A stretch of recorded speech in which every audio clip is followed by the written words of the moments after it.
हरे कृष्ण।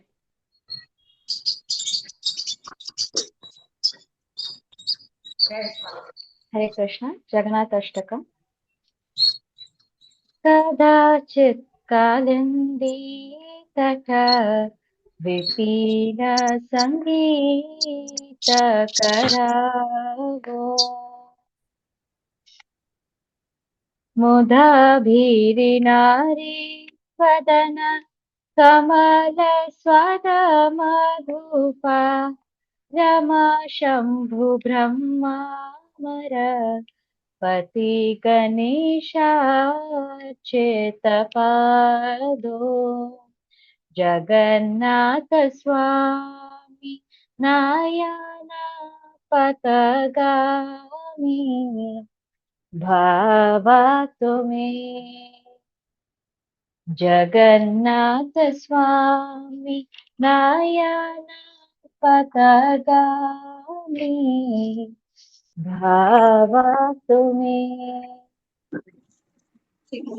जे सव्ये वेणुं शिरसि शिखिपिचं कर्तिताते दुकूलं नेत्रान्ते सह चरकटाक्षं विदधाति सदा श्रीमद्वृन्दावन वसति लीलपरिचयो जगन्नाथ स्वामी नारायण पथगामी भावातु मे।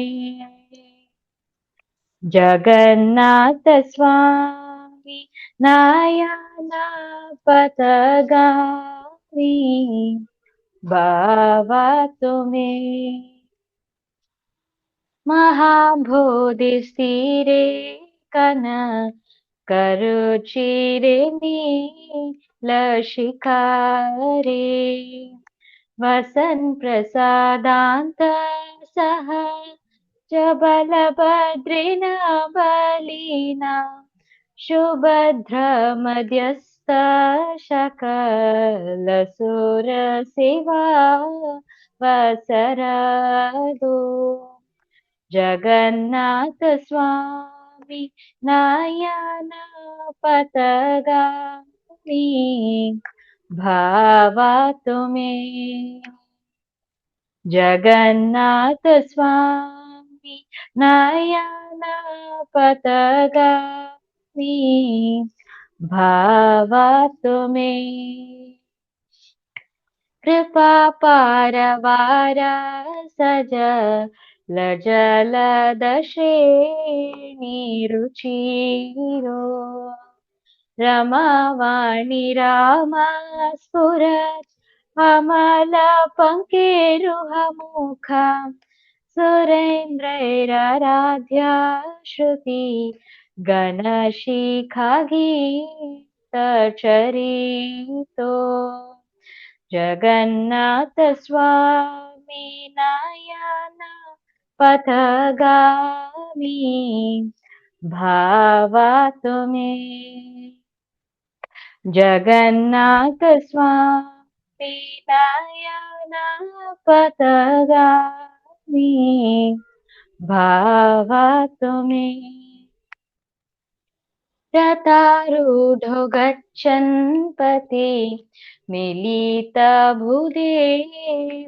पटलै स्तुति प्रादुर्भावं प्रति पदमुपकर्ण्य सदया दया सिन्धुर्बन्धु सकल जगतां सिन्धुसुतया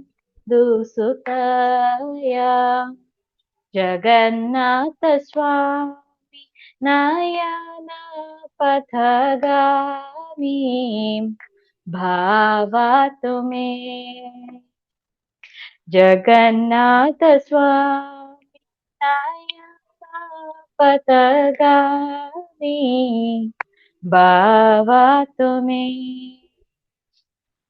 परब्रह्म पीडा कुव लयदलुत्फुल्लनयानो निवासी नीलाद्रौ निहित चरणोऽनन्त शिरसि रसानन्दो राधा सरसवपुरालिङ्गनसुखो जगन्नाथ स्वामी नायना पथगामी भावातु मे जगन्नाथ स्वामी नायना पथगामी भावातु मे न वैयाच्ये राज्यं न च कनकमाणिक्यविभावम् न याचेऽहं रम्यां सकल जनकाम्यां वरवधूं सदा काले काले प्रमथं पतिना गीतचरितो जगन्नाथ स्वामी नायना पथगामी भावातु मे जगन्नाथ स्वामी नायना पथगामी भावातु मे हरत्वं संसारामृत तरमसारं सुरपते हरत्वं संसारामृत तरमसारं सुरपते हरत्वं पापानां विततिम् अपरान्यादवपाते अहो दीननाथे निहितचरणो मे चित्तमिदम् जगन्नाथ स्वामी नायना पथगामी भावातु मे जगन्नाथ स्वामी नायना पथगामी भावातु मे जगन्नाथाष्टकं पुण्यं यः पठेत् प्रयतः सर्वपापविशुद्धात्मा विष्णुलोकं स गच्छति। हरि बोल। हरे कृष्ण। ஹரே கிருஷ்ணா மாதாஜி. சோ நம்ம அதுக்கு முன்னாடி குரு வந்தனத்தோட நம்ம ஸ்டார்ட் பண்ணலாம். ஓம் அஜ்ஞானதிமிராந்தஸ்ய ஞானாஞ்சனசலாக்கயா चक्षुरुन्मीलितं येन तस्मै श्रीगुरवे नमः। नमो विष्णुपादाय कृष्णप्रेष्ठाय भूतले श्रीमती भक्तिवेदान्त स्वामिन्निति नामिने। नमस्ते सारस्वते देवे गौरवाणी प्रचारिणे निर्विशेष शून्यवादी पाश्चात्यादेशतारिणे। जय श्री कृष्ण चैतन्य प्रभु नित्यानंद श्री अद्वैत गदाधर श्रीवासादि गौर भक्त वृंद। हरे कृष्ण कृष्ण कृष्ण हरे हरे हरे राम राम राम हरे हरे। हरि बोल। हरे कृष्ण। எல்லாருக்கும் ஹரே கிருஷ்ணா. ஸோ இன்னைக்கு வந்து 6th சாப்டர் பகவத்கீதால அத்தியாயத்தோட பேர் வந்து தியான யோகம். ஸோ நம்ம வந்து இன்னைக்கு தியான யோகத்தை வந்துட்டு நம்ம டெய்லி வந்துட்டு இப்போ நிறைய நாளா ஒரு மாசத்துக்கு மேல நம்ம ஒரு ஸ்லோகமா அதுல என்ன இருக்கு அப்படின்னு பார்த்திருக்கோம் இல்லையா. ஸோ இனிஷியலா வந்துட்டு நம்ம அந்த சாப்டர் படிக்கிறதுக்கு முன்னாடி தியான யோகம்னா ஓகே நம்ம வந்து ஃபுல்லா தியானம் பண்றத பத்தி படிக்க போறோம் அப்படின்னு நம்ம வந்து நினைச்சிருப்போம். பட் இப்ப அந்த சாப்டரை ஃபுல்லா பார்த்து முடிக்கும் போது நம்மளுக்கு அதுல பகவான் ஆக்சுவலி இது இன்னும் ஆழ்ந்த என்னென்ன கருத்துக்கள் வந்து இந்த கிருஷ்ணர் வந்து சொல்லியிருக்காங்க, அர்ஜுனர் என்னென்ன கேள்வி கேட்டிருக்காங்க, இது எல்லாமே வந்து நம்ம பாக்குறோம். சோ இந்த தியான யோகத்துல வந்துட்டு நம்ம 4 இம்பார்ட்டன்டான கேள்விகளுக்கு வந்து பகவான் இங்க ஆன்சர் பண்றாரு. சோ ஃபர்ஸ்ட் வந்து அவர் எதை பத்தி சொல்றாருன்னா, யாரு வந்து உண்மையான யோகி அப்படின்னு சொல்றாரு. சோ அதுக்கப்புறம் அவர் வந்து எதை பத்தி பேசுறாருன்னா, இந்த ரொம்ப சஞ்சலமான ரொம்ப இந்த அலைப்பாயிர அந்த மனச வந்து எப்படி கட்டுப்படுத்துறது சொல்லி கொடுக்குறாரு. அண்ட் அதுக்கப்புறம் வந்துட்டு இப்படி இந்த யோகத்தை வந்து நம்ம ஃபாலோ பண்ற இல்லைன்னா இந்த யோகத்தை வந்துட்டு நம்ம பயிற்சி பண்ற அந்த ஒரு ஸ்டேஜ்ல இருக்கும் போது நம்ம வீழ்ந்துட்டோம் அப்படின்னா, யாராவது வந்து அதுல வந்து முழுமை அடையாம அதுல இருந்து வீழ்ந்துட்டாங்க அப்படின்னா அவங்களோட கதி என்ன, அவங்களுக்கு என்ன ஆகுது? அண்ட் ஃபைனலா பகவான் என்ன சொல்றாருன்னா, எந்த விதமான யோகி வந்து இது எல்லாத்துலயுமே வந்து சிறந்தவன் அப்படிங்கறத வந்து கிருஷ்ணர் வந்து சொல்லி முடிக்கிறாரு. சோ இந்த வந்து நம்ம இன்ஃபேக்ட் நம்ம முடிக்கும் போது நேற்றுக்கு பார்த்தோம் அப்படின்னா பகவான் என்ன சொல்லியிருப்பாருன்னா, யோகினாம் அப்படி சர்வேஷாம். சோ இதுல எல்லாத்துலயுமே வந்துட்டு ரொம்ப அமைதியா வந்து தியானம் பண்றவன் அப்படிங்கிறது இல்லாம பகவான் என்ன சொல்லியிருக்காருன்னா, யார் ஒருத்தர் தன்னோட என்ன வந்து தேடி அந்த வந்து ஒரு அவன் வந்து என்னல நிலைச்சிருந்து அவன் பயிற்சி பண்றானோ அவன் தான் வந்து சிறந்த யோகி அப்படின்னு சொல்லிட்டு நேற்றுக்கு கிருஷ்ணர் வந்து முடிச்சிருந்தாரு இல்லையா? சோ நம்ம இன்னைக்கு வந்து ஸ்டார்டிங்ல இருந்து வந்து ஆரம்பிக்க போறோம். சோ ஃபர்ஸ்ட் வந்து இந்த சாப்டர்ல 1ல இருந்து 6வது ஸ்லோகம் வரைக்கும் யாரு வந்து உண்மையான யோகி அப்படிங்கறத வந்து கிருஷ்ணர் வந்து சொல்றாரு. சோ முதல் ஸ்லோகத்துல வந்து அனாஷ்ரித கர்ம பலம் காரியம் கர்ம கரோத்தியக.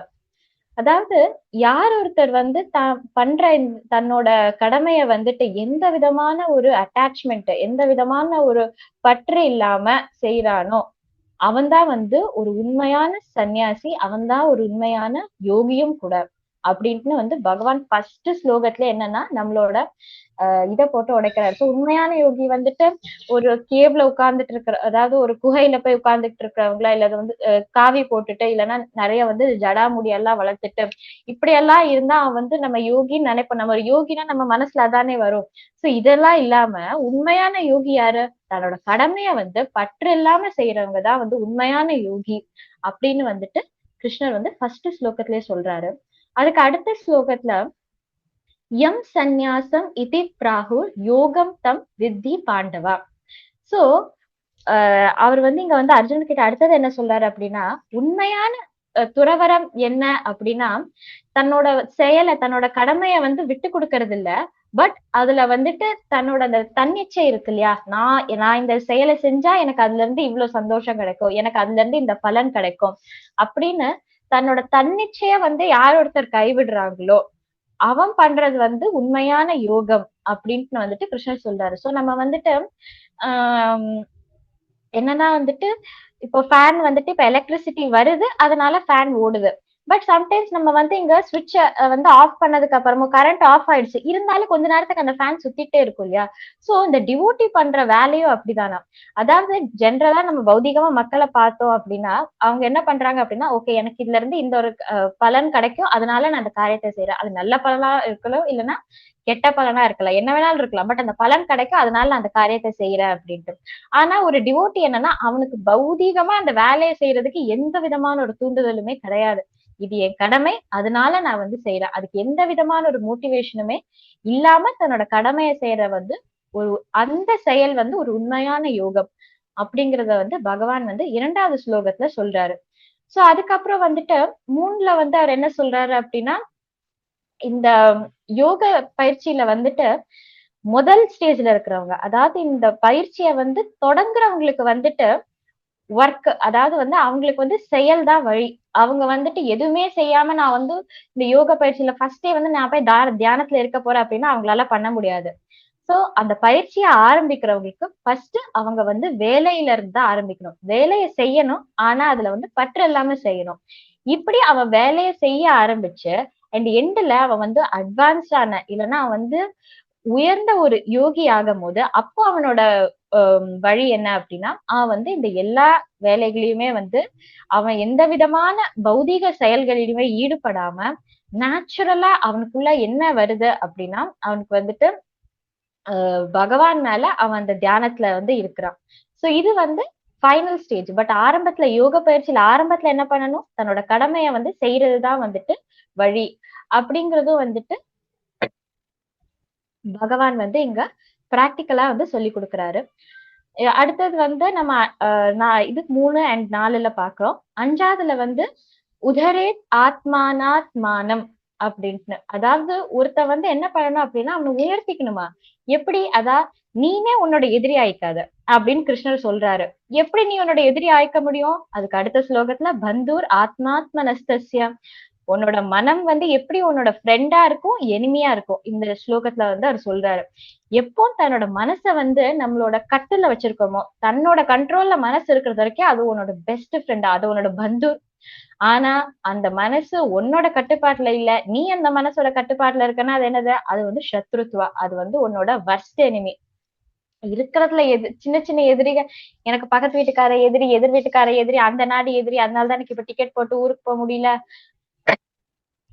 வேற நாட்டு அதிபர்னாலதான் இப்ப வந்து எனக்கு வேலை போகுது, அப்படி இப்படி நம்ம எதிரியை யார் யாரும் நினைச்சிட்டு இருப்போம்னா அவங்கெல்லாம் இல்ல. இருக்கிறதுலயே நம்ம வாழ்க்கையில நம்மளோட பெரிய எதிரி என்னன்னா கட்டுப்பாட்டில் இல்லாத மனம் அப்படிங்கறத வந்து பிரபுபா சொல்றாங்க. சோ ஒரு கத்தி இருக்கு.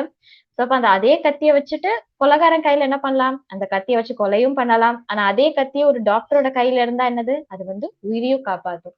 சோ மனம்ங்கிறது வந்து ரொம்ப ஒரு கூர்மையான ஒரு கத்தி மாதிரி. சோ அதை நம்ம கட்டுப்பாட்டுல இருக்கு அப்படின்னா அது வந்து நம்மளோட பெஸ்ட் ஃப்ரெண்டு.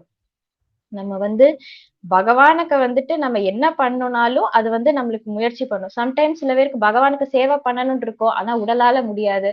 அந்த ஒரு இடத்துல போய் பகவானை பார்க்க முடியாது. பட் அப்ப அந்த மனசுல அவன் என்ன பண்றான், அவன் என்ன பண்ணாலும் அங்க அவன் வந்து மனசுல வந்து பகவானை யோசிக்கும் போது என்ன பண்றாரு, பகவான் அவனுக்குள்ள வந்திருக்காங்க. அப்ப என்ன ஆகுது, மனம் வந்து பெஸ்ட் ஃப்ரெண்ட் ஆகுது. பட் சில பேர் என்னன்னா கோயில்ல போய் பகவானை பார்த்துக்கிட்டே இருந்தாலோ, இல்லைன்னா இன்னைக்கு காலையில வந்து என்ன மாதிரி பகவத்கீதாவை படிச்சுக்கிட்டே இருந்தாலும் மனம் வந்து வேற எங்கேயாவது இருக்கும். அதை கட்டுப்படுத்த முடியலன்னு வைங்க, அது ஃபர்ஸ்ட். அதாவது அது நம்மளோட அதை தாண்டி நம்மளுக்கு வந்து பெரிய வந்து எதிரி வேற யாரும் வேணாம். என்ன பண்ணாலும் வந்துட்டு நம்ம என்ன வந்து கான்சென்ட்ரேட் பண்ண ட்ரை பண்ணாலும் அது வந்து வேற ஏதோ ஒரு தனி ரூட்ல தான் போகும். நம்மளால அந்த மனசை வந்து கண்ட்ரோல் பண்ண முடியல அப்படின்னா. சோ அப்ப வந்து ஓகே, அப்ப மனசுதான் பெஸ்ட் ஃப்ரெண்டுன்னு சொல்றாங்க, சத்ருத்வே எனிமியும் சொல்றாங்க. அப்ப இந்த மனசை வந்து ஃப்ரெண்டாவே நம்ம எப்படி வச்சுக்கிறது அப்படிங்கறத பகவான் வந்து அடுத்தது 7ல இருந்து 9 வரைக்கும் சொல்றாரு. சோ இங்க வந்துட்டு ஒரு கண்ட்ரோல்டா ஒரு கட்டுப்பாட்டுல இருக்கிற பர்சன் வந்துட்டு அவன் எப்படி இருப்பான் அப்படிங்கறத வந்து பகவான் சொல்றாரு. ஜிதாத்மன பிரசாந்தஸ்ய, அதாவது தன்னோட மனசு கட்டுப்பாட்டுல இருக்குன்னு வச்சுக்கோங்களேன், அவன் பிரசாந்தமா இருப்பான். அதாவது சில பேர் வந்துட்டு சுத்தி ஒரு பிரச்சனை இல்ல, ஐயோ வாழ்க்கை ஃபுல்லா பிரச்சனையா இருக்குப்பா, எனக்கு என்ன பண்றதுனே தெரியல, எதுக்கு வாழ்றேனே தெரியல அப்படிங்கிற மாதிரியே சம்டைம்ஸ் இருக்கும். ஆனா சில பேர் பாருங்க, அவங்களை சுத்தி என்ன பிரச்சனை இருந்தாலும் அவங்க வந்து அசைய மாட்டாங்க. அவங்க வந்து என்னன்னா சாந்தமா தான் இருப்பாங்க இல்லையா. சோ பகவான் வந்துட்டு அதுக்கு வந்து இந்த ஸ்லோகங்கள்ல வந்து பிராக்டிக்கலா சொல்றாரு. அவனுக்கு வந்து குளிர் இருந்தாலும் சரி, சூடு இருந்தாலும் சரி, சந்தோஷம் இருந்தாலும் சரி, துக்கம் இருந்தாலும் சரி, அவன் வந்து ஒரே மாதிரிதான் இருப்பான். கிருஷ்ணன் அவன் வந்து இது எதுக்குமே வந்து சஞ்சலப்பட மாட்டான். அண்ட் அவனுக்கு வந்து என்ன இருக்குமா, அவனுக்கு வந்துட்டு அவனுக்கு இருக்கிற அந்த நாலேஜ்ல வந்துட்டு அவனுக்கு அந்த கிடைச்ச அந்த ஞானத்துல வந்து அவன் சாட்டிஸ்ஃபைடா இருப்பான். அவனோட பகவானை பத்தி புரிஞ்சுக்கிறதுல அண்ட் அதுல வந்து அவனுக்கு கிருஷ்ணரை பத்தி அதுலயே வந்து அவன் வந்து அவன் வந்து சாட்டிஸ்ஃபைடா இருப்பான். அவனுக்கு இதை தாண்டி வெளியில இருந்து மத்த விஷயங்கள்ல வந்து அவனுக்கு எந்த விதமான ஒரு ஈர்ப்போ இல்ல அதுல இருந்து எந்த விதமான ஒரு சந்தோஷமோ அவனுக்கு கிடைக்க போறது இல்ல. அவனுக்குள்ள இருக்கிற அந்த கிருஷ்ணர்லயே வந்துட்டு அவன் வந்து நிலைத்திருக்கான், அதுலயே வந்து அவன் சந்தோஷப்பட்டுக்கிறா அப்படின்னு சொல்றாங்க. சோ அவன் வந்து மத்தவங்களை எப்படி பாக்குறான் அப்படின்னா, ஒரு ஃப்ரெண்டா இருக்கட்டும், எதிரியா இருக்கட்டும், இல்ல ஒரு நடுநிலை மனுஷனா இருக்கட்டும், ஒரு யோகியா இருக்கட்டும், ஒரு பாவியா இருக்கட்டும், யார பார்த்தாலும் அவன் வந்து ஒரே மாதிரிதான் பாக்குறான். அவன் வந்து எல்லாருக்குள்ளயும் அவன் வந்து என்ன பாக்குறான் அப்படின்னா, அங்க இருக்கிற ஆத்மாவை பாக்குறான். அண்ட் அவங்க எல்லாருக்குள்ளயும் எனக்குள்ள இருக்கிற பரமாத்மா அந்த கிருஷ்ணர் தான் அவங்க எல்லாருக்குள்ளயும் இருக்காங்கன்னு எல்லாரையுமே வந்து அவன் சமநிலையில பாக்குறான். சோ இதுதான் வந்து என்ன அப்படின்னா ஒரு யோகியோட அடையாளங்கள். இத வந்து 7ல இருந்து 9 வரைக்கும் கிருஷ்ணர் சொல்றாரு. சோ அதுக்கப்புறம் என்ன அப்படின்னா 10 ல இருந்து 17 வரைக்கும். சோ இந்த பிராக்டிக்கலா இந்த தியானத்துல நம்ம எப்படி பயிற்சி பண்ண முடியும் அப்படிங்கறத கிருஷ்ணர் சொல்றாரு. சோ நம்ம ஜென்ரலா இந்த தியானம் அப்படின்னா நம்ம டிஃப்ரெண்ட் டிஃப்ரெண்ட் வேஸ்ல நிறைய பேர் சொல்லி கொடுப்பாங்க. பட் அது எல்லாமே பாதி இடத்துல நம்ம பண்றது என்ன அப்படின்னா ஆசனங்கள் தான். அது தியானம் கிடையாது. சோ இந்த ஆசனம்ல இருந்து நம்ம அங்க மனச ஒருநிலைப்படுத்துறதா தியானம். இல்லைன்னா அதை என்ன சொல்றாங்க அப்படின்னா அங்கீகரிக்கப்பட்ட அஷ்டாங்க யோகம் அப்படிங்கறத எப்படி பண்ணணும் அப்படிங்கறத கிருஷ்ணர் சொல்றாரு. சோ அவன் ஒரு 11 ல இருந்து 12 வரைக்கும் இங்க பகவான் என்ன சொல்லி கொடுக்குறாருன்னா, அவங்க ஒரு ப்ராப்பரா ஒரு சீட்ல இருக்கணும். அது ரொம்ப உயர்வாவும் இருக்கக்கூடாது, ரொம்ப கீழேயும் இருக்கக்கூடாது. அது ஒரு சுத்தமான பிளேஸ்ல ஆஹ் குசா கிராஸ், அதாவது தர்ப புல்ல வச்சோ இல்லைன்னா துணியிலையோ இந்த மாதிரி விஷயங்கள்ல சுத்தமான விஷயங்களை வச்சு அது மேல உட்கார்ந்துக்கணும். அண்ட் அங்க அதுக்கப்புறம் 13ல இருந்து பார்த்தோம்னா சமம் காய சிரோ கிரீவம், அதாவது அவனோட காய உடம்பு, தலை, கழுத்து இது எல்லாமே ஸ்ட்ரெயிட்டா அவன் உட்கார்ந்து தன்னோட கண்ணை இந்த அரைப்பார்வையில அவனோட மூக்கோட நுனியில வச்சு அவன் தியானம் பண்ணுவான். சோ இத அவன் வெளியில இங்க பார்த்து அங்க பார்த்து, ஏன்னா ஒண்ணும் இல்ல, நம்மளுக்கு மெயினா நான் டிஸ்ட்ராக்ட் ஆறது எப்படி அப்படின்னா, நாம ஏதோ ஒரு விஷயத்த பத்தி நினைச்சிட்டு இருப்போம். ஆனா கண்ணுல வேற ஏதாவது ஒண்ணு படுமா, அடுத்தது அதை பத்தி நம்ம நினைப்போம். பட் இந்த யோகி என்ன அப்படின்னா, அவன் பாக்குற ஒரே விஷயம் என்ன அப்படின்னா தன்னோட மூக்குல இந்த இடத்துல இந்த டிப்ல அவங்க பார்ப்பாங்க. பார்த்துட்டு அவங்க மனசுல ஃபுல்லா என்ன அப்படின்னா அவங்க பகவானை பத்தி அவங்க தியானம் பண்ணுவாங்க. சோ நம்ம இங்க அதுக்கு பிரபுபாத் என்ன சொல்றாங்கன்னா, சம்டைம்ஸ் நம்ம எல்லாம் கண்ணை க்ளோஸ் பண்ணா என்ன பண்ணிடுவோம் அப்படின்னா நம்ம தூங்கி போயிடுவோம். ஆனா யோகி என்ன பண்ண அப்படின்னா அவங்க தூங்க மாட்டாங்க. சோ ஏன்னா அது எல்லாமே அவங்க ஒரு மனசை அவங்க ஒருநிலைப்படுத்துற அந்த ஒரு பயிற்சியில அவங்க ஈடுபடுறாங்க. சோ அதுக்கப்புறம் மத்த கொஞ்சம் விஷயங்கள், அதாவது ஒரு இந்த அஷ்டாங்க யோகத்துல மத்த கொஞ்சம் விஷயங்கள்லாம் என்னன்னா, நாத்தி அஷ்ண தஸ்து யோகோஸ்தி அப்படின்னா அவங்க ஓவராவும் சாப்பிட மாட்டாங்களாம், இல்ல தன்னை பட்னியும் போட்டுக்க மாட்டாங்க, இல்லைன்னா ஓவராவும் தூங்க மாட்டாங்க, இல்லைன்னா தூங்காமையும் இருக்க மாட்டாங்க. எல்லாத்தையுமே அவங்க என்ன பண்றாங்க அப்படின்னா ஒரு சமநிலையில வச்சிருப்பாங்க. ஏன்னா ஓவரா தூங்கினாலும் சரி, தூங்காம இருந்தாலும் சரி, நம்மளோட புத்தி என்னன்னா மந்தமாயிடுமா. அதே மாதிரி ஓவரா சாப்பிட்டா என்ன ஆகுது அப்படின்னா நம்மளோட புலன்கள்லாம் இருக்கு இல்லையா, அதெல்லாம் தன்னோட அந்த ஹெல்த்தை இழக்குது. ஆனா இந்த ஓவரா நம்ம அத்தியாகாரம் பண்ணும் போது என்ன ஆகுது அப்படின்னா நம்மளோட புலன்கள் இன்னும் என்னன்னா அப்படியே இந்த பௌதீகமா அது ரொம்ப உற்சாகம் அடையுது. ஐயோ இதை பண்ணணும், அதை பண்ணணும், அப்படி பண்ணணும், இப்படி பண்ணணும், இந்த படத்துக்கு போகணும், இந்த மாலுக்கு போகணும், இந்த ட்ரெஸ்ஸை வாங்கிக்கணும், அப்படி இப்படி இப்படி இப்படின்னு இந்த ஊருக்கு போகணும், இங்க குழுமணாலி போகணும், இங்க அது போகணும், இது போகணும் அப்படின்னு ஓவர் எக்ஸைட்டட் ஆயிடுதா நம்மளோட புலன்கள் எல்லாம். சோ அப்படி நம்ம அத்தியாகாரம் பண்ணும் போது ஆகுது. ஆனா அதே இது பட்னி போட்டா என்ன ஆகுது, நம்ம எல்லா புலன்களுமே ஒரு சக்தியுமே இல்லாம சோர்வடைஞ்சு பகவான் மேல கூட நினைக்க முடியாம ஆயிடுது. ஏன்னா நிறைய தடவை என்ன ஆகுது அப்படின்னா, இந்த ஏகாதசி நம்ம விரதம் இருப்போம் இல்லையா, அப்போ சாப்பிடாம இருக்கும்போது சம்டைம்ஸ் என்னன்னா பகவானுக்கு சேவை பண்றதுக்கே நம்மளுக்கு மனசு வராது. ஐயோ முடியலப்பா, எனக்கு தலை சுத்துதுப்பா அப்படிங்கிற மாதிரி. சோ இதுக்கே ஒரு தடவை பிரபுபாத் என்ன சொல்லியிருக்காங்க அப்படின்னா, தன்னோட சிஷ்யர்கள் எல்லாமே ஒரு தடவை ஒரு ஏகாதசிக்கு அவங்க என்னன்னா எல்லாருமே இப்பதான் பழகுறாங்க இல்லையா, இந்த உபவாசம் இருக்கிறதெல்லாம் இப்பதான் பழகுறாங்க. சோ அப்ப அந்த விரதம் இருக்கும் போது அவங்க யாருக்குமே சக்தியே இல்லை. ஐயோ நான் ஃபாஸ்டிங் இருக்கேன், நான் ஃபாஸ்டிங் இருக்கேன், என்னால முடியல, கடைசியில பிரபுபாத் அதாவது ஆச்சாரியர் என்ன சொன்னாங்க அப்படின்னா, யாரும் ஃபாஸ்டிங் இருக்க வேண்டாம், கிச்சடி சமைங்க, எல்லாரும் சாப்பிடுங்க, சாப்பிட்டு தெம்பா நீங்க பகவான்ல சேவை பண்ணுங்க அப்படின்ட்டு அவரு ஆச்சாரியர் சொல்றாரு. சோ ஏன் அப்படின்னா அங்க மனசு நம்ம பட்னி போட்டாலும் என்னன்னா ஐயோ எனக்கு சாப்பாடு இல்லையே, சாப்பாடு இல்லையே அப்படின்னு தான் மனசு யோசிக்குமா. அங்க பகவானை பத்தியே மனசுக்கு யோசிக்காது. சோ எதுவா இருந்தாலும் அத ஒரு சமநிலையில தேவையான அளவுல அதை செய்யணும். ஒரு அஷ்டாங்க யோகி இத பயிற்சி பண்ணுவாங்க அப்படின்னு சொல்றாங்க. அடுத்தது ஆஹ் 17வது ஸ்லோகால யுக்தாஹாரா விஹாரஸ்ய, அதாவது எல்லாத்துலயுமே என்ன இருக்கணும் அப்படின்னா இப்ப பார்த்த மாதிரி ஒரு சமநிலையில இருக்கணும். எதையுமே நம்ம வெளிப்புறமா இல்ல செயற்கையா நம்ம ஒரு தபஸ் இருக்கக்கூடாது. இல்லைன்னா ரொம்ப என்ன சொல்றது, அன்ரெஸ்ட்ரிக்டடா எந்த விதமான தடையுமே இல்லாம பயங்கர என்ஜாய்மெண்ட்லயும் நம்ம இருக்கக்கூடாது. சோ ஒரு பக்தில இல்லைன்னா நம்ம ஒரு டிவோஷனல் லைஃப்ல ஒரு ஆன்மீக வாழ்க்கையில நம்ம இருக்கிறோம் அப்படின்னா அது வந்து ஒரு கட்டுப்பாட்டுக்குள்ள ஒரு வரைமுறைக்குள்ள அது வந்து இருக்கணும். சோ நம்ம அதுக்கு ஒரு உதாரணமா பார்த்தோம் அப்படின்னா இப்ப நம்ம வந்து நிறைய ஆஹ் மியூசிக்கல் இன்ஸ்ட்ருமெண்ட்ஸ் எல்லாம் இருக்கும் இல்லையா, லைக் இப்ப இந்த கிட்டார் இல்ல வீணை வாசிக்கிறது எல்லாம் இருக்கும் இல்லையா. சோ வீணையில வந்துட்டு அந்த கயிறு இருக்கும். சோ அந்த கயிறை வந்துட்டு நம்ம ரொம்ப டைட் பண்ணாலும் அந்த சவுண்ட் வந்து அதோட அந்த ஸ்ருதி வந்து கரெக்டா வராது. ரொம்ப லூசா வச்சாலும் அதுல இருந்து வந்து அந்த இசை வராது.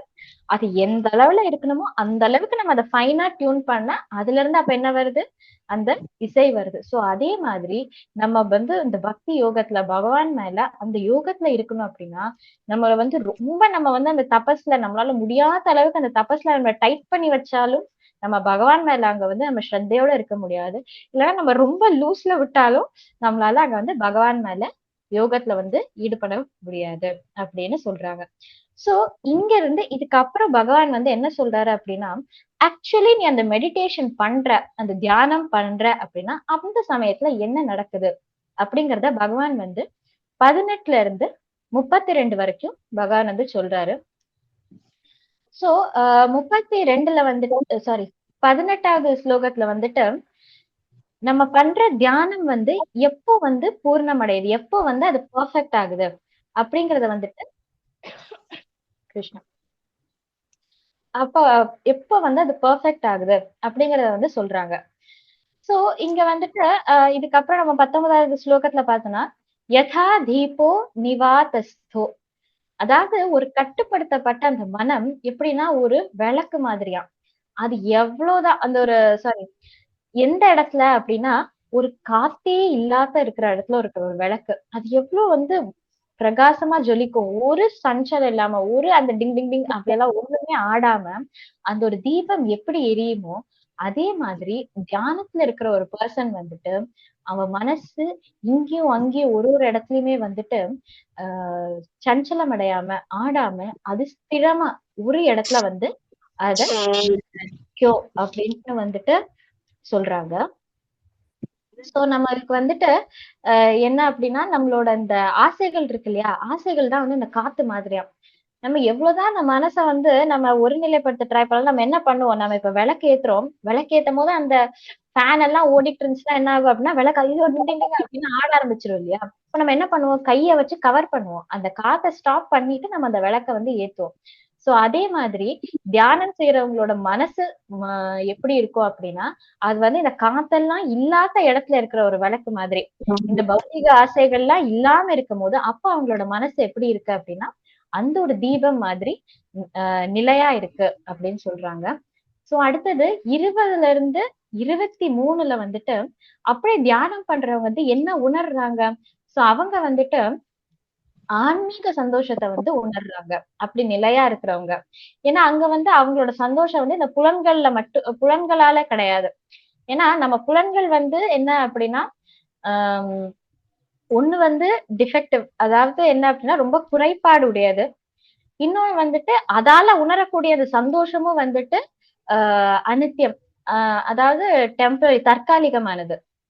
சோ நம்ம வந்து அந்த புலன்களால அனுபவிக்கிறோம்னு நினைக்கிற அந்த சந்தோஷமும் எப்படி அப்படின்னா ரொம்ப தற்காலிகமானது. அண்ட் இன்னொன்னு பயங்கர குறைபாடு உடையது. பட் ஒரு யோகி வந்து ஒரு சந்தோஷம் என்ன அப்படின்னா அது இந்த புலன்களை தாண்டி இருக்கான். சோ அது வந்து ஆன்மீக சந்தோஷம்.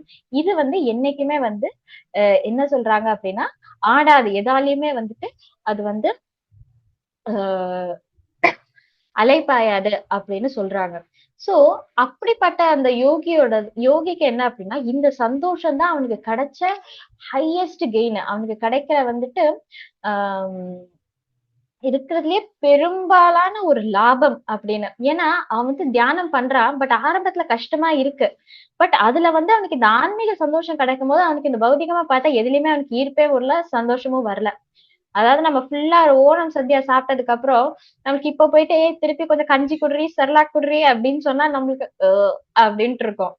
ஒண்ணும் இல்ல. நம்ம இப்ப வந்து வீட்லயே இருக்கோம். எங்கேயாவது வந்து இப்ப ப்ரோகிராம் போறோம், பயங்கரமா சாப்பிட போறோம், நிறைய பிரசாதம் அங்க இருக்க போகுது அப்படின்னா, அன்னைக்கு வந்து வீட்ல வந்து அம்மா என்ன பண்ணுவாங்க அப்படின்னா, வீட்லயும் திருப்பியும் வந்து ஃபுல்லா சமைக்க முடியாது இல்ல. ஆனா நம்ம வந்து எடுத்துட்டு போற பகவானுக்கு பிரசாதம் பண்ணிட்டு போறதுக்கும் அவங்க வந்து ஒரு 20 ஐட்டம் மாரி பண்ணி வைப்பாங்க. அப்ப காலையில எங்க எல்லாருக்கும் என்ன அப்படின்னா கஞ்சி கிடைக்கும். அப்ப அந்த கஞ்சியை குடிக்கும்போது அப்படின்ட்டு இருக்கும். பட் ஓகே, நம்ம இனி அங்க போயிட்டு ப்ரோக்ராம்ல போயிட்டு நம்ம நிறைய பஜ்ஜி போண்டா வடை கேசரி ஸ்வீட் கேக் எல்லாமே நம்ம சாப்பிட போறோம். சோ அதனால ஓகே கொஞ்சம் பொறுத்துக்கலாம் அப்படிங்கிற மாதிரி நம்ம வந்துட்டு என்ன அப்படின்னா கண்ட்ரோல் பண்ணிப்போம். சோ அதே மாதிரி இங்க என்ன சொல்றாங்க அப்படின்னா இந்த யோகிக்கு வந்து ஆரம்ப நிலையில வந்து கொஞ்சம் கஷ்டமா தான் இருக்குமா. ஆனா அவன் அந்த பயிற்சி பண்ண பண்ண அவனுக்கு ஆன்மீக சந்தோஷம் அந்த அளவுக்கு அவனுக்கு வந்து அது என்ன அப்படின்னா லிமிட்லெஸ்ஸா இருக்கு. அந்த அளவுக்கு அது வந்து அவ்வளவு ஜாஸ்தியா இருக்கிறதுனால அதுதான் அவனுக்கு கிடைச்ச ரொம்ப அதிகமான லாபம் அப்படிங்கறதுல வந்துட்டு இதை தாண்டி வேற ஒரு சந்தோஷமோ இல்ல இதை தாண்டி வேற ஒரு ப்ராஃபிட் வந்து அவனுக்கு இருக்க முடியாது அப்படிங்கறத வந்து அவனுக்கு வந்து புரியுது. சோ மெட்டீரியல் ஹாப்பினஸ் வந்து எங்க ஆச்சாரியர் எதுக்கு அப்படின்னா ஒரு மின்மினி பூச்சி மாதிரி அப்படியே லைட் எரியும், அப்படியே எரியும் ஆஃப் ஆகும், எரிய ஆஃப் ஆகும், எரிய ஆஃப் ஆகும். ஆனா இந்த ஆன்மீக சந்தோஷம் எப்படி அப்படின்னா சூரியன் மாதிரி. அத நம்மளுக்கு பாக்குறதுக்குள்ள நம்மளுக்கு வந்து பார்க்க கூட முடியாது பாதி நேரம். அவ்வளவு கண்ணு கூசுமா, அவ்வளவு அளவற்று இருக்காம். சோ நம்ம எங்கேயாவது மின்மினி பூச்சியில இருந்து வர லைட்டையும் நம்ம சூரியன்ல இருந்து வர லைட்டையும் கம்பேர் பண்ண முடியுமா? நம்ம ஃபுல்லா இந்த நைட்லயே இருக்கிறதுனால சூரியன் எவ்வளவு வெளிச்சம் தெரிய மாட்டேங்குது. சோ நம்ம ஓகே அப்ப ஒரு 2 மின்மினி பூச்சி அளவுக்கு சந்தோஷம் கொடுக்குமா? ஒரு கூட்டமா ஒரு 100 மின்மினி பூச்சி அளவுக்கு சந்தோஷம் கொடுக்குமா? அப்படின்னு நம்ம கம்பேர் பண்ண ட்ரை பண்றோம். ஆனா இது வந்துட்டு மின்மினி பூச்சிய வந்து நம்ம இருட்டுல இருக்கிறது வரைக்கும் தான் அது வந்து பிரகாசமா தெரியும். ஆனா சூரியன் உதிச்சதுக்கு அப்புறம் அந்த மின்மினி பூச்சி எங்க போச்சுன்னே தெரியாது. சோ அதே மாதிரி அந்த ஒரு யோகியும் வந்துட்டு அவனுக்கு அந்த ஆன்மீக சந்தோஷத்தை அவன் வந்து அந்த தியானத்துல இருந்து அவன் ருசிச்சதுக்கு அப்புறம் அவனுக்கு பௌதீகமா எதுவுமே வந்து அவனை ஈர்க்காது அப்படின்னு சொல்றாங்க. சோ அதுக்கப்புறம் 26வது ஸ்லோகத்துல பகவான் வந்து என்ன சொல்றாங்க அப்படின்னா யதோ யதோ நிஷ்சரதி மனச்சஞ்சலம் அப்படின்னு சொல்றாங்க. அதாவது எப்பப்ப அவனோட மனம் வந்து சஞ்சலம் அடையுதோ இல்ல எங்கேயாவது அதாவது அது போக்குல வந்து போகுதோ அவங்க என்ன பண்றாங்க அப்படின்னா அது போகுமா கண்டிப்பா போகும். அப்ப வந்து ஒரு தடவை இல்ல 2 தடவை இல்ல திருப்பியும் போகும். பட் நம்ம என்ன பண்ணணும் திருப்பி அதை புடிச்சு இழுத்துட்டு வரணும். ஏன்னா ஒண்ணும் இல்ல. இப்ப நான் வந்து இன்னைக்கு காலையிலேயே வந்துட்டு கிளாஸுக்கு படிக்கும்போது பயங்கர கஷ்டப்பட்டேன். ஒரு 2 ஸ்லோகா படிப்பேன். அப்படியே டைம் இவ்வளவு ஆயிடுச்சா? இன்னும் 2 ஸ்லோகா ஒரு 4, 5 ஸ்லோகா படிச்சோன்னா லைட்டா பசிக்கிற மாதிரி இருக்கு. இன்னொரு 6 ஸ்லோகா படிச்சோன்னே, ஓ! யோகி இந்த மாதிரி ஆசனத்துல உட்காருவாரோ அப்படின்னு நான் வந்து இங்க யோகாசனம்லாம் ட்ரை பண்றேன். அப்புறம் கொஞ்சம் படிச்சோன்னா, ஓ! பிரபுபாத் இந்த கதையில என்ன சொல்லியிருப்பாங்க? அடுத்தது இன்னொரு 2 சோ இந்த மாதிரி படிக்கிறது என்னமோ நான் வந்து எல்லாமே ரெடி பண்ணிட்டு ஸ்டெடியா தான் உட்கார்றேன். ஆனா மனசு என்ன அப்படின்னா டக்கு டக்குன்னு இங்க போகுது, அங்க போகுது, கீழ போகுது, மேல வருது, பூனைக்குட்டிய பத்தி யோசிக்குது. அடுத்தது வந்துட்டு என்ன ட்ரெஸ் போடுறேன்னு யோசிக்குது. ஓ இந்த இத்தனாம் தேதி என்ன ப்ரோக்ராம்னு யோசிக்குது. யாருக்கு கால் பண்ணணும்னு யோசிக்குது. வாட்ஸ்அப்ப பாக்கணுமா, மெசேஜ பாக்கணுமா அப்படின்னு மனசு அலை பாஞ்சுகிட்டே இருக்கு. ஆனா நம்ம என்ன பண்ணோம், அது எத்தனை தடவை பாயுதோ அத்தனை தடவை அதை நம்ம வந்து திருப்பி புடிச்சு நம்ம இழுத்துட்டு வரணும். இதுதான் தியானம், இதுதான் மெடிடேஷன் அப்படின்ட்டு இந்த பகவான் சொல்றாரு. சோ மனசு வந்து அலைபாயாம இல்ல. அது கண்டிப்பா அது போகும். சோ அது ஒரு தடவையும் போகும்போதும் அத வந்து எத்தனை தடவை போகுதோ அத்தனை தடவையும் நம்ம அதை திருப்பி புடிச்சு இழுத்துட்டு வர்றதுலதான் நம்மளோட சக்சஸ் அப்படின்னு சொல்றாங்க. சோ நம்ம இப்ப வந்து ஒரு நாய்க்குட்டியை ட்ரெயின் பண்றோம்னு வைங்க, அது ஓடிட்டே தான் இருக்கும். ஏன்னா அது ஒரு குட்டி இல்லையா? அது ஒரு பேபி. அதுக்கு வந்து என்ன இங்க போகணும்னு ஆசைப்படும், அங்க போகணும்னு ஆசைப்படும், டிக்கு டிக்கு டிக்கு டிக்கு டிக்கு அப்படின்னு ஓடிக்கிட்டே தான் இருக்கும். ஆனா நம்ம அதை என்ன பண்ணுவோம், உடனே அதுக்கு அடியெல்லாம் குடுக்க மாட்டோம். அத வந்து திருப்பி பாசத்தோட திருப்பி கூட்டிட்டு வருவோம். திருப்பி ஓடும், திருப்பி கூட்டிட்டு வரும். திருப்பி ஓடும், திருப்பி கூட்டிட்டு பட் ஃபைனலா என்ன ஆகும் அப்படின்னா, இந்த டாக் வந்து நல்லா சூப்பரா ட்ரெயின் பண்ணவங்கலாம் வீடியோஸ் பாத்தீங்கன்னா, சிட் சொன்னா அது உட்காரும். ஸ்டாண்ட் சொன்னா நிக்கும். ரோல் ஓவர் அப்படின்னு சொன்னா உருளும். அடுத்தது வந்துட்டு பார்க் சொன்னா அது வந்து என்ன பண்ணும் அப்படியே பூ அப்படின்னு அது சவுண்ட் போடும். சோ அது மாதிரி குட்டியில வந்து அது ஒரு பப்பியா இருக்கும் போது அத வந்து இங்க அங்க அங்கன்னு எங்க பார்த்தாலும் அது வந்து ஓடுது, ஆசைப்படுது, கடிக்குது, பொம்மையை கிழிச்சு போடுது, என்னென்னமோ பண்ணுது இல்லையா? ஆனா அத நம்ம அவங்க எவ்வளவு நேரத்துக்கு அத வந்துட்டு ஸ்ரத்த குடுத்து அத வந்து ட்ரெயின் பண்றாங்களோ அந்த அளவுக்கு அந்த நாய் வந்து என்ன இருக்கு அப்படின்னா டிசிப்ளின்டா இருந்து அவங்களோட லைஃப்ல வந்து ஒரு பெஸ்ட் அதாவது என்ன சொல்லுவாங்க அப்படின்னா dog is a man's best friend அப்படிங்கிற மாதிரி சொல்லுவாங்க. சோ அது வந்து அந்த அளவுக்கு வந்து அந்த ஒரு மனுஷனுக்கு வந்துட்டு வந்து அது உபயோகமா இருக்கு. அவனை பாதுகாக்குது, அவனை சப்போர்ட் பண்ணுது. அப்படி இல்லையா? சோ அதே மாதிரி மனசு ஓடிக்கிட்டே இருக்கும். பட் நம்ம எந்த அளவுக்கு எத்தனை தடவை அதை வந்து நம்ம திருப்பியும் திருப்பி அதை கட்டுப்படுத்துறோமோ அந்த அளவுக்கு நம்மளோட ஆன்மீக வாழ்க்கையிலயும் அது வந்து நம்மளுக்கு உதவியா இருக்கும், நம்மளோட நண்பனா இருக்கும் அப்படின்னு சொல்றாங்க. சோ அடுத்தது வந்துட்டு பகவான் வந்து 29வது ஸ்லோகத்துல வந்துட்டு ஒரு இந்த மாதிரி ஒரு தியானத்துல பக்தன் வந்து எப்பவுமே இதுலதான் இருக்கான. சோ அவன் வந்து அவனோட பார்வை எப்படி இருக்கும், இப்படி ஒரு தியானத்துல இருக்கிற இந்த யோகியோட பார்வை எப்படி இருக்கும் அப்படின்னு சொல்றாங்க. அவங்க என்ன பண்றாங்க அப்படின்னா எல்லா தன்னை சுத்தி இருக்கிற எல்லா ஜீவராசியுமே வந்துட்டு அவங்க வந்து ஆன்மீக பார்வையில பாக்குறாங்களாம். சோ இது வந்துட்டு நம்ம பகவத்கீதால வந்து இது ரொம்ப ஒரு இம்பார்ட்டன்டான ஒரு வேர்ட்ஸ் அப்படின்னு வந்துட்டு இங்க சொல்றாங்க. சோ அவனோட பார்வை எப்படி இருக்கும் அப்படின்னா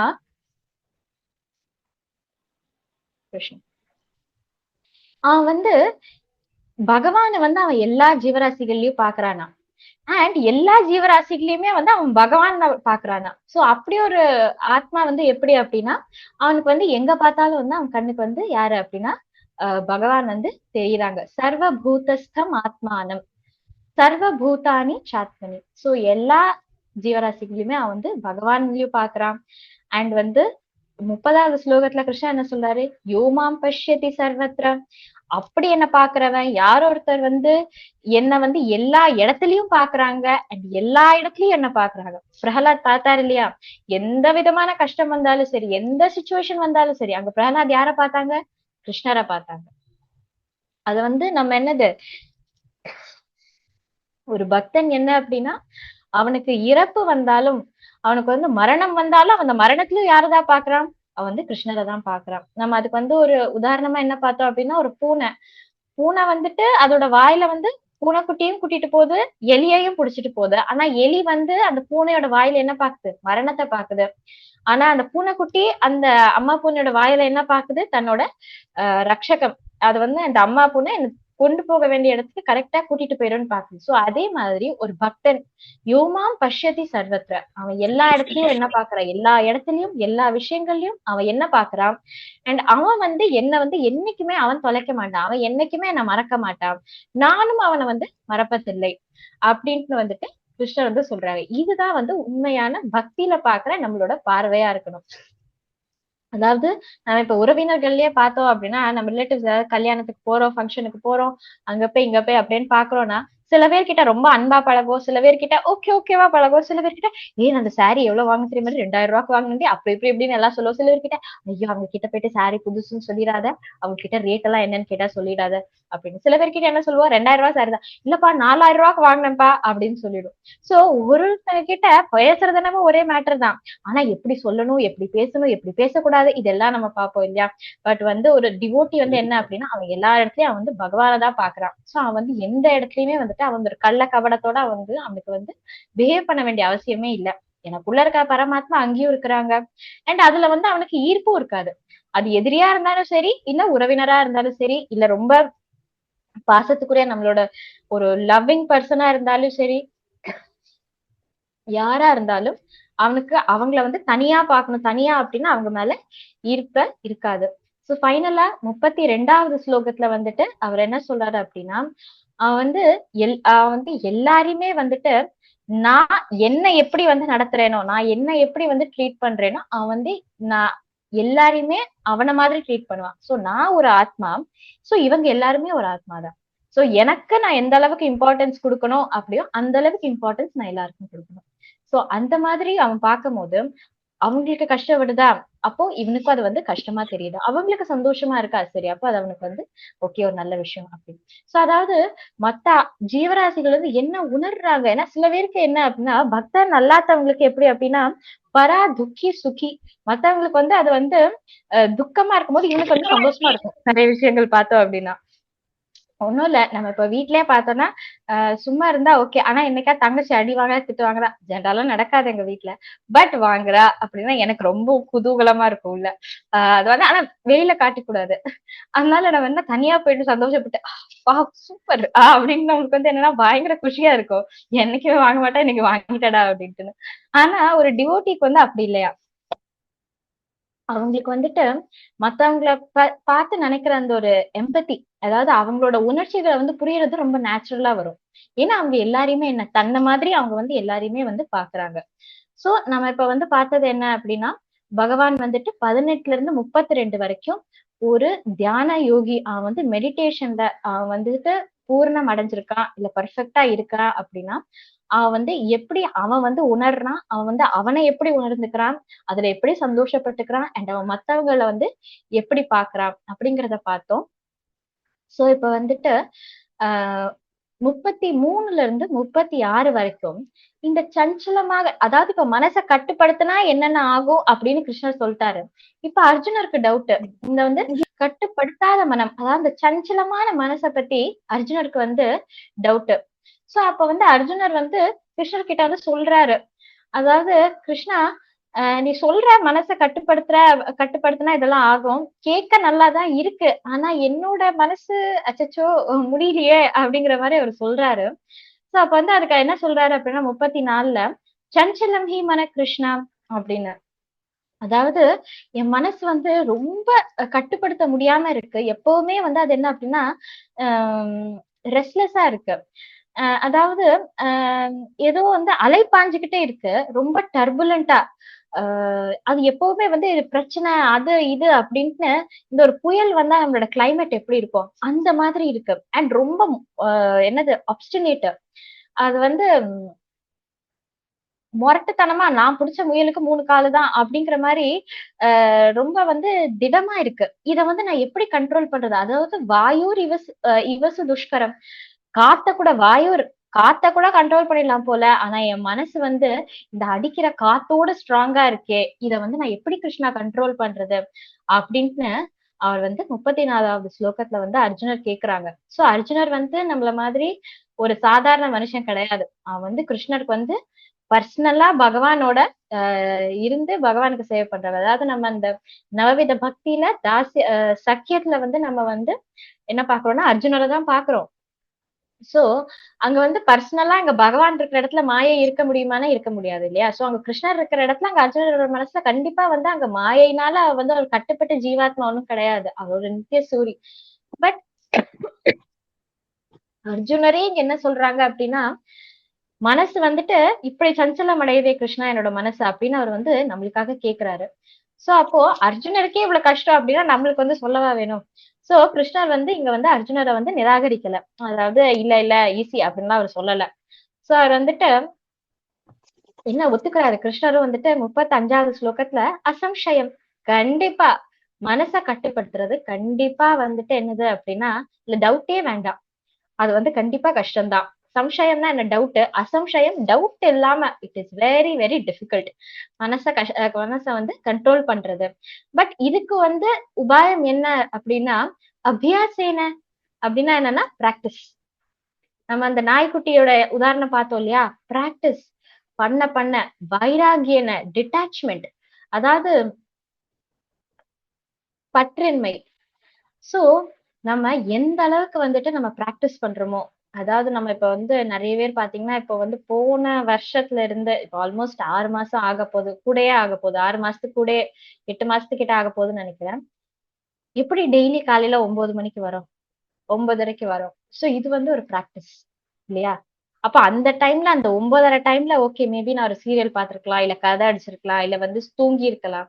சோ இதெல்லாம் விட்டுட்டு நீங்க இது எல்லாத்துலயும் வந்து என்ன பிராக்டிஸ் பண்றீங்க அப்படின்னா ஒரு வைராகியம். இது எல்லாத்துலயும் வந்து ஒரு பற்று இல்லாத ஒரு நிலையில வந்து நம்ம வந்து அங்க இங்க என்ன பண்ண வந்திருக்கோம் அப்படின்னா பகவானை பத்தி கேட்க வந்திருக்கோம். சோ இத மாதிரி ஒருத்த வந்து அவன் வந்து அபியாசேன பிராக்டிஸ் பண்ணணும், பண்ணிக்கிட்டே இருக்கணும். அண்ட் அவனோட இந்த பௌதீக விஷயங்கள்ல அவனுக்கு வைராகியமும் வந்துட்டு அவன் ஒன்னொன்னா எல்லாத்தையும் ஒரே நேரத்துல விட முடியாது. பட் ஒன்னொன்னா ஒன்னொன்னா ஹோட்டல் போய் வந்து நம்ம இப்போ வாரத்துல 2 நாள் மாதிரி சாப்பிடுறோமா, ஓகே இனி மாசத்துல 2 நாள் மாதிரி நான் பிராக்டிஸ் பண்ணிக்கிறேனே.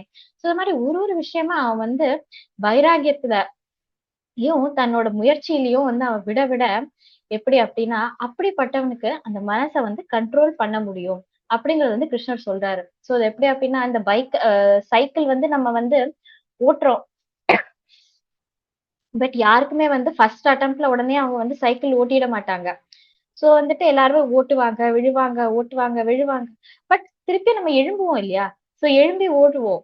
நம்ம இப்ப வந்து சின்ன வயசுல வந்துட்டு இப்ப வந்து ஆத்துக்கு போறோம், குளத்துக்கு போறோம் அப்படின்னா ஃபர்ஸ்ட் டபக்கடின்னு போட்டா முழுக்கதான் செய்வோம்.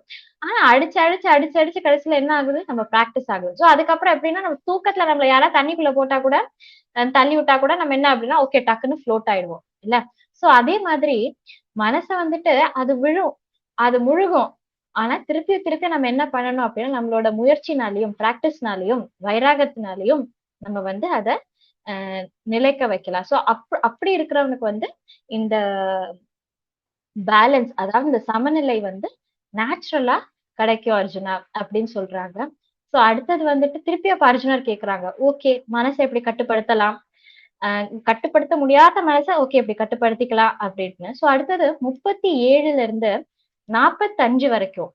ஆனா இப்படி இப்ப ஒருத்தன் பிராக்டிஸ் பண்றான், ஆனா பண்ணிட்டு அவன் ஃபெயில் ஆயிட்டான். அதாவது அவன் வந்து நடுவுல விட்டுட்டான் இந்த இந்த பயிற்சிய. அப்படி இருக்கிறவனுக்கு என்ன கதி? ஏன்னா நம்ம இந்த யோகத்தின் படி பார்த்தோம்னா அவன் பௌதிகமான விஷயங்களை ஸ்லோவா வந்து அவன் என்ன பண்றான் அப்படின்னா அதுல வைராகியத்துல விட்டுட்டு விட்டுட்டு வரா இல்லையா?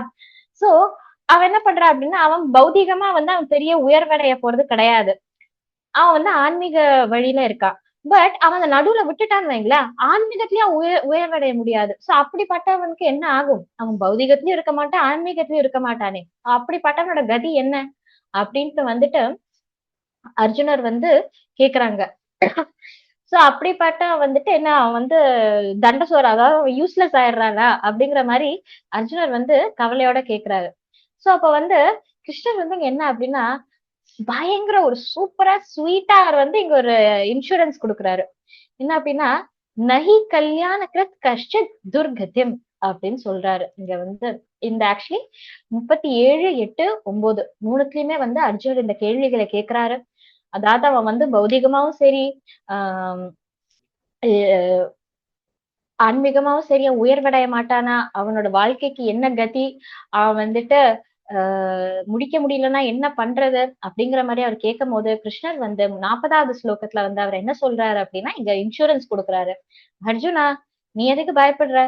யார் ஒருத்தன் கல்யாணமான, அதாவது சுபமான இந்த பக்தி சேவையில வந்து ஈடுபடுறாங்களோ, துர்கத் ஆஹ் கஷ்டித் நஹி கஷ்டித், அதாவது அவன் வந்து எப்பவுமே வந்துட்டு அவன் வந்து அழிவை வந்துட்டு அவன் மீட் பண்ண மாட்டான். அதாவது அவனுக்கு வந்து என்னைக்குமே அப்படிப்பட்டவனுக்கு வந்து அழிவு இருக்காது. சோ அப்படின்ட்டு. சோ எப்படி அப்படின்னா நம்ம இப்ப வந்து இதுக்கு ஒரு உதாரணமா பார்த்தோம் அப்படின்னா நம்ம வந்து பௌதிகமான நம்மளோட எஜுகேஷனா இருக்கட்டும். சோ இதெல்லாம் எப்படி அப்படின்னா நம்ம இப்போ கம்ப்யூட்டர்ல வந்துட்டு ஒரு ஃபைலா வந்து நம்ம சேவ் பண்ணிக்கிறோம். ஆனா அந்த கம்ப்யூட்டர் வந்துட்டு இன்கேஸ் கிராஷ் ஆச்சு, இல்ல உடஞ்சு போயிருச்சு, இல்லைன்னா நம்ம வந்து ஏதாவது ஒரு போட்டோஸ் நம்ம நிறைய எடுத்து வச்சிருக்கோம், அதை வந்து போன்ல சேவ் பண்ணி வச்சிருக்கோம். போன் உடஞ்சு போச்சு, தண்ணிக்குள்ள விழுந்துருச்சு, தொலைஞ்சு போச்சு, ஏதாவது ஒண்ணு ஆச்சுன்னா என்ன ஆகும்? நம்ம அவ்வளவு நாள் சேவ் பண்ணி வச்ச எல்லாமே என்னன்னா யூஸ்லெஸ் ஆயிடும் இல்லையா? பட் பக்தியில நம்ம இருக்கிறோம்னு வைங்களேன், நம்ம பக்தியில வந்து அந்த கல்யாணமான இந்த சுபமான இந்த பக்தியில வந்து அவன் வந்து ஒரு விஷயம் பண்றான் அப்படின்னா அதை நம்ம வந்து இந்த கிளவுட்ல, அதாவது இன்டர்நெட்ல சேவ் பண்ற மாதிரி வச்சுக்கோங்களேன். இப்ப இன்டர்நெட்ல போடுற ஒரு விஷயம் இந்த கம்ப்யூட்டர் இல்லைன்னா என்ன, இந்த போன் இல்லைன்னா என்ன, இன்னொரு போன் எடுத்து பார்த்தா அதுல இருக்கும். சோ அதே மாதிரி அவன் இந்த உடலை விட்டாலும் அவனுக்கு அந்த ஒரு விஷயம் எப்பவுமே வந்து அவன் பண்ண அந்த நல்ல விஷயம் அவன் கூடயே இருக்கும். அது வந்து என்னைக்குமே வந்து தொலைறது இல்ல அப்படின்னு.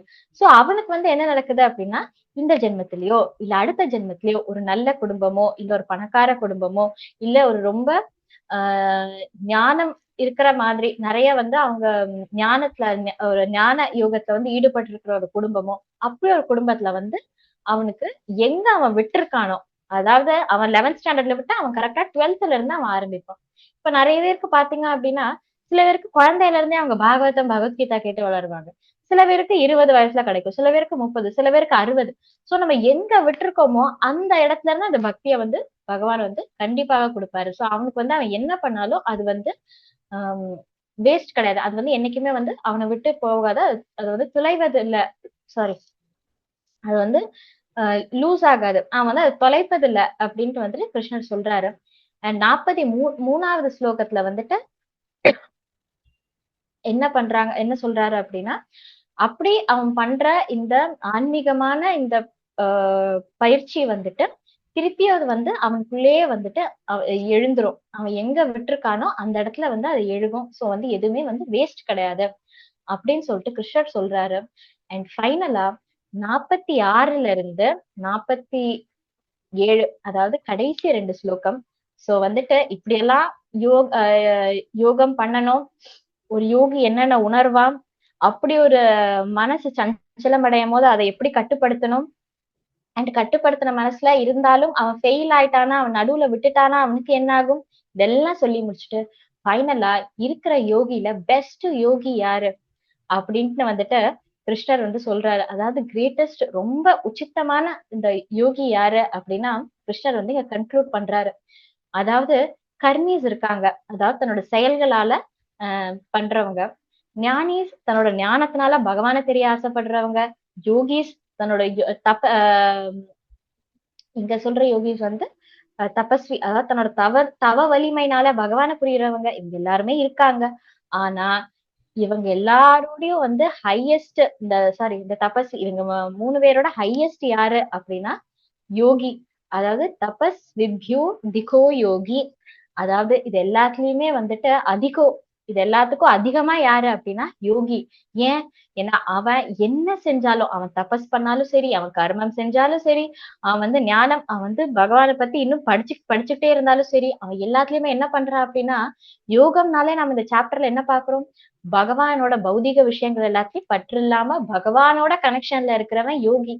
சோ அப்படி அந்த யோகி தான் இவங்க எல்லாத்தையுமே வந்து பெஸ்ட், பெட்டர் அப்படின்னு சொல்றாரு. அண்ட் ஃபைனலா கிருஷ்ணர் வந்து ரொம்ப இம்பார்ட்டன்டான ஒரு ஸ்லோகம், யோகினாம் அபி சர்வேஷாம் மத்கதே நாந்தராத்மனா ஸ்ரத்தாவான் பஜதே யோமாம் சமேயுக்த தமோ மதஹ.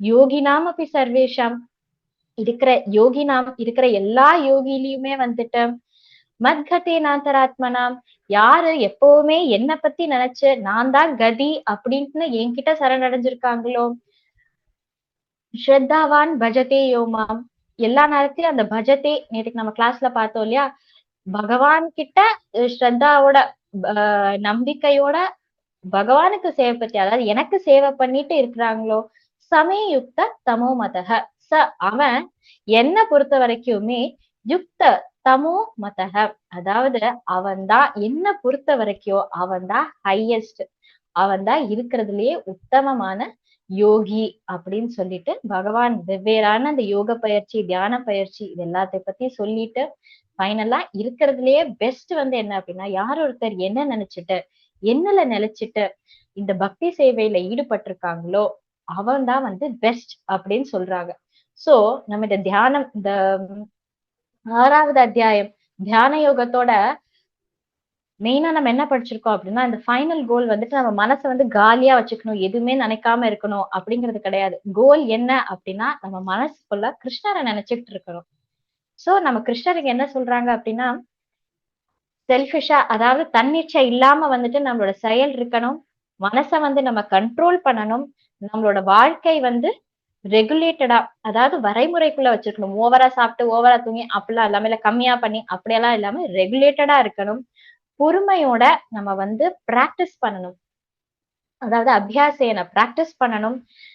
தோல்விகளால நம்ம வந்து என்ன அடையக்கூடாது அப்படின்னா சோர்வடைஞ்சிடக்கூடாது. ஐயோ நான் மிஸ் பண்ணிட்டேனே, நம்ம வந்து ஓகே, இப்போ ஒரு குடிகாரன் இருக்கான், வந்துட்டு பயங்கர குடிகாரன், ஆனா இப்போ ஒரு வருஷமா குடிக்காம தன்னை கண்ட்ரோல் பண்ணி வச்சுட்டு திடீர்னு ஒரு தடவை திருப்பி குடிக்க ஆரம்பிச்சிட்டான், பயங்கர சோகம், திருப்பி குடிக்க ஆரம்பிச்சிட்டான் அப்படின்னா ஐயோ குடிச்சேனே, திருப்பியும் போயிடுச்சு, நான் பண்ணதெல்லாம் போயிடுச்சு அப்படிலாம் நினைக்காம திருப்பியும் கண்ட்ரோல் பண்ணு. மனசு சஞ்சலம் அடையும், ஆனா திருப்பியும் தன்னோட முயற்சினால யாரொருத்த கண்ட்ரோல் பண்ணி வச்சிருக்கா, கண்ட்ரோல் பண்ணணும். அப்படிப்பட்டவனுக்கு அவன் பண்ற அந்த ஆன்மீக செயல் வந்து என்னைக்குமே வந்து வேஸ்ட் கிடையாது, அது வந்து எப்பவுமே இருக்கும். நம்ம வந்து இன்டர்நெட்ல சேவ் பண்ற நம்மளோட போட்டோஸ் மாதிரி எப்பவுமே இருக்கும். அண்ட் அப்படி இதுல ஃபைனலா இந்த மாதிரி வெவ்வேறான இந்த யோக விதங்கள்ல வந்துட்டு வெவ்வேறான கர்மி, ஞானி, தபஸ்வி, இவங்க எல்லாரையும் விட யோகத்துல யாரு ஈடுபட்டிருக்காங்க, அதுவும் பகவான் மேல அந்த யோகத்துல யாரு ஈடுபட்டிருக்காங்களோ அவங்கதான் இருக்கிறதுலயே பெஸ்ட். சோ நம்மளும் வந்துட்டு சம்டைம்ஸ் நம்ம எல்லாருமே நம்ம எல்லாரும் தியானம் எல்லாம் நம்மளால பண்ணிட்டு உட்கார முடியாது இல்லையா? பட் நம்ம எல்லா டைமும் நம்ம என்ன பண்றோம் அப்படின்னா பகவானுக்காக நம்ம சாண்டிங் பண்றோம், பகவத்கீதா படிக்கிறோம். சோ இந்த நேரங்கள்ல அட்லீஸ்ட் நம்ம என்ன பண்ணணும் அப்படின்னா ஃபுல்லா நம்ம கிருஷ்ணரை பத்தி நினைச்சு அவர்ல நம்ம நம்மளோட மனசு இங்க அங்க அப்படின்னு சிதற விடாம நம்ம இருக்க ட்ரை பண்ணணும். சோ அப்படியே நம்ம பகவானை பத்தி நம்மளோட மனசு போகும். ஆனா திருப்பி புடிச்சு புடிச்சு நம்ம இழுக்கணும். சோ இருக்க ட்ரை பண்றோம். இதுதான் உத்தமமான வழி. இதுதான் ஹையஸ்ட் பாத் அப்படின்னு பகவான் இந்த ஃபைனல் ஸ்லோகால சொல்லி முடிக்கிறாரு. சோ நம்ம நம்மளோட கோல் என்ன அப்படின்னா ஜஸ்ட் ஒரு யோகி இல்ல, பட் ஒரு பக்தன் ஆகுறதுதான் நம்மளோட கோல். சோ அவங்களோட மைண்ட் எப்படி அப்படின்னா நேச்சுரலி அவங்க எங்க தான் இருக்கும் அப்படின்னா பகவானோட அந்த திருவடியில தான் அவங்களோட மைண்ட் இருக்கும். அதாவது குரங்கு மாதிரி ஒரு ஒரு இதுல இந்த மரத்துல இந்த மரத்துல இருந்து இந்த மரம் அப்படி இப்படின்னு இந்த மரத்தை விட்டுட்டு நம்ம தாவி தாவி இருக்காம அந்த எங்க இருக்கும் அப்படின்னா ஆலமரம் மாதிரி நம்மளோட மனசுல அங்க பகவானை நம்ம நட்டு வச்சுக்கணும் அப்படிங்கறத இங்க கிருஷ்ணர் 6வது அத்தியாயத்துல சொல்றாங்க. ஹரி ஓம் தத்சு. ஹரே கிருஷ்ணா. ரொம்ப நேரம் எடுத்துட்டேன், கிருஷ்ண மன்னிக்கோ. Super super super class. Hare Krishna மாதாஜி, வீடியோ எடுத்தீங்களா? ரொம்ப நல்லா இருக்கு. ஹரே கிருஷ்ணா மாதாஜி, நல்லா சொன்னாங்க மாதாஜி. மாதாஜி கொஞ்சம் வீடியோ எடுத்தீங்களா? ஹரே கிருஷ்ணா. வீடியோ பதிவு பண்ணீங்களா? ஹரே கிருஷ்ணா மாதாஜி. வீடியோ பதிவு பண்ணீங்களா? வீடியோ ரெக்கார்ட் பண்ணிருக்கான்னு கேக்குறாங்க. இருக்கு ரெக்கார்டிங்ல இருக்கு மாதாஜி. ஹரே கிருஷ்ணா மாதாஜி. என்ன பண்ணீங்க மாதாஜி? ஹரே போலோ ரொம்ப தேவாமிர்தம் சாப்பிட்ட மாதிரி இருக்கு. மாதாஜி மாதாஜி அருமையா மாதாஜி, சொல்லுங்க மாதாஜி. நீங்க உங்க காலையில உங்க பாட்டு எல்லாத்துக்கும் இந்த கேட்டா மனம்தான் மனசு காரணம்னு ரொம்ப சொல்றீங்க மென்மையாகுது. மாதாஜி. அப்படியே வாய்ஸ் நல்லா இருந்தது, பாட்டு காலையில ஸ்லோகம் உங்க பாட்டு நல்லா கேட்டோம்னா அப்படியே மனசு லேசாயிடுது. நல்லா பாடுறீங்க, அழகா ராகமா நல்லா பாடுறீங்க. கேட்டுட்டே இருக்கலாமா? நீங்க வாய்ஸ் நல்லா ஆமா, இன்னும் இருந்தது கேட்டே மாதாஜி. இருக்கணும் போல. ஹரே கிருஷ்ணா. சேர்ந்து சொல்லலாம்.